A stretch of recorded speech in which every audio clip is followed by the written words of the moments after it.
আজকে হচ্ছে সোমবার, তো সকালবেলা ঘুম থেকে উঠে বাসি কাজকর্ম সেরে নিলাম, সব কিছু ধুয়ে টুয়ে রেখেছি। এখানে রান্নাঘরও লেপা হয়ে গেছে। তো সমুদ্রের পাপাকে বললাম যে তুমি চা বানাও, আমি হাত মুখ ধুয়ে ফ্রেশ হয়ে আসি। তো হাত মুখ ধুয়ে বিছানা তুলে তারপরে এই যে এলাম, এসে দেখি চা হয়ে গেছে। তো বললাম চাটা ছাকো, ততক্ষণ আমি বারান্দাটা ধুয়ে দিয়ে আসি। আজকে ঘুম থেকে উঠতে একটু দেরি হয়ে গেছিলো।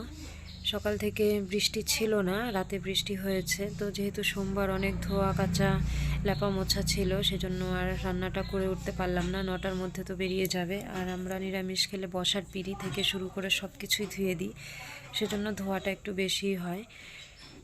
তো পাখিটাকে ভাবছি ছেড়ে দেবো। সমুদ্র পাপাকে বললাম যে পাখিটা যেহেতু নিজে নিজে খাওয়া শিখে গেছে, এখন ওকে ছেড়ে দাও। তো ছাড়তে ওর বোধহয় মায়া লাগে, আর ওর দাদুও ছাড়তে চায় না। তো দেখা যাক কী করি। পাখিকে খাঁচায় আটকে না রাখাই ভালো, পাখিকে মুক্ত আকাশে ছেড়ে দেওয়াই ভালো। তবে যেসব পাখি পোষা যায় সেসব পাখি আলাদা, কিন্তু ঘুঘু পাখিকে ছেড়ে দেওয়াই ঠিক আছে। অসুস্থ ছিল বলে আটকে রেখেছিলাম, তো এখন নিজে নিজে খাওয়া শিখে গেছে। সমুদ্রের পাপা সমুদ্র ঠাম্মিকে বলছে, আর সমুদ্র ঠাম্মি সমুদ্র পাপাকে বলছে, মানে দুজন দুজনকে ঠেলাঠেলি করছে কে ছাড়বে। চা ছাকা হয়ে গেছে, তাহলে চাটা খেয়ে নিই, তারপর একটু সেদ্ধ ভাত বসাবো, দেখি খেয়ে যায় কিনা। তো এই তো চা মুড়ি, তো এর মধ্যে আবার সমুদ্রের পিসা চলে এসছে, তা আবার বিস্কুট নিয়ে এলাম।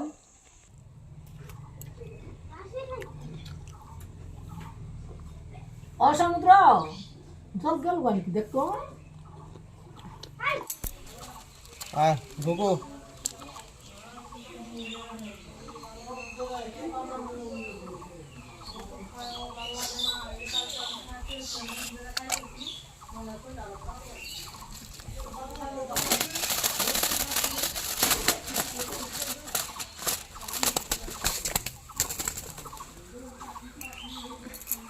আজাদ নে তুই আজাদ হয়ে গেলি।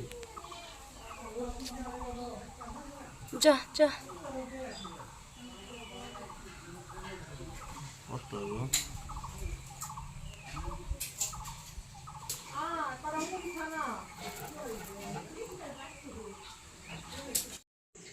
পাখিটাকে ছাড়লাম, পাখি তো গেল না, উঠোন দিয়ে ঘোরাঘুরি করছে। তো একটু ভয়ও লাগছে, যদি বিড়াল কুকুর আসে তাহলে তো মুখে করে নিয়ে চলে যাবে। তো একটু চোখে চোখে রাখতে হচ্ছে। আর এখন এই যে সকালে একটু সেদ্ধ ভাত বসালাম। আর এই হচ্ছে আমাদের আজকের বাজার, লাল শাক আর এনেছে ফুলকপি। যেই দিনে যেটা সেটা খেতেই কিন্তু ভালো লাগে। তো এই সময় ফুলকপি জানি না কেমন লাগবে, তো রান্না করব আজকে আলু ফুলকপির তরকারি। আর এখানে সমুদ্রের ওই যে মেজো পিসি এসছে, আজকে কিছুক্ষণ আগেই এলো, তো এসেই ও আম মাখা শুরু করে দিয়েছে। বিয়ের আগে আমি এরম করে গ্রেটারে আম গ্রেট করে তারপর মাখা করতাম। আমার মা একদমই পছন্দ করতো না। আমার মা বলতো যে আমরা যখন ছোট ছিলাম তখন আমরাও কিন্তু এরকম টক খেতাম, কিন্তু তোদের মতো এইসব দিয়ে আম কুড়িয়ে খেতাম না। আমরা বটিদায়ের মধ্যে পাতলা পাতলা করে পিস করে তারপর মাখা করতাম। আম কাটাকাটি হয়ে গেছে মোটামুটি, এখন মাখা হবে। এই দেখো এখন লঙ্কা ডল দিছি, ভালো করে ডলে দিব লঙ্কাটাকে, সাথে লেবু পাতাও নিয়েছি।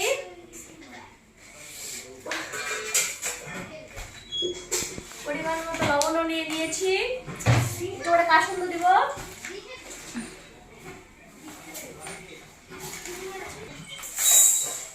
কি সেন্ট বেরোচ্ছে, লেবু পাতা লঙ্কা লবণ আমের।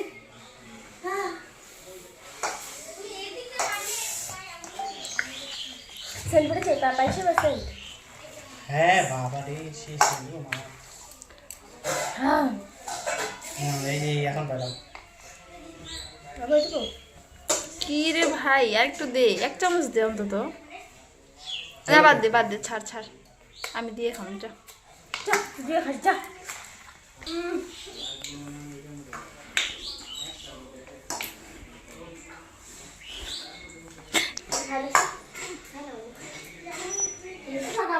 বেশি ধরে দেয় এইবার, এত মিষ্টি। আর যা যখন ছুলে না এত সুন্দর একটা গন্ধ বেরোয়। তো আম মাখা খেলাম সবাই। তারপরে যে এখন দুপুরে রান্না, সয়াবিন রান্না করব, ফুলকপি আলুর তরকারি, আর হচ্ছে লাল শাক ভাজা। তরকারি বসিয়ে দিয়েছি উনুনে, একদিকে নাড়াচাড়া করছি আর একদিকে সমুদ্র ওর পিসির সাথে গল্প করছি। ওর বড় পিসিও এসছে, ও সকালবেলা এসছে কিন্তু ও বিকালবেলা চলে যাবে, আর ওর মেঝো পিসি থাকবে 2-4 দিন। তো রান্না করছিলাম, সবাই মিলে গল্প করছিলাম, অনেক দিন পর সবাই একসাথে হয়েছি আর কি। এই ফুলকপি আলুর তরকারিকে নাকি রসা তরকারি বলে, তো আমি জানতাম না, এই বাড়িতে এসে শুনলাম যে এরকম নিরামিষ যে কোনো তরকারিকে নাকি রসা তরকারি বলে। তরকারি হয়ে গেছে, আর মানে ফুলকপি আলুর তরকারিটা আমি উনুনে করলাম, সয়াবিনের তরকারিটা ওর পিসি গ্যাসে করে দিল, কারণ সমুদ্র টিউশন যাবে, ওর দেরি হয়ে যাচ্ছে।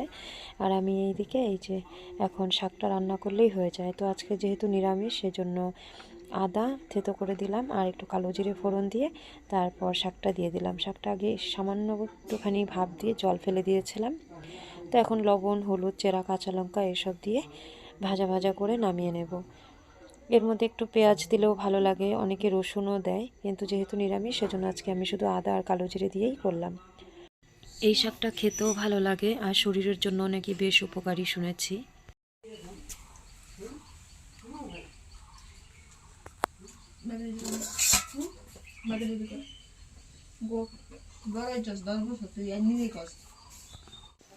তো রান্না বান্না শেষ হলো, খাওয়া দাওয়াও হলো, এখন এই যে সমুদ্রকে রেডি করিয়ে দিলাম, তারপর যাচ্ছে টিউশন, বাজে এখন 4টা।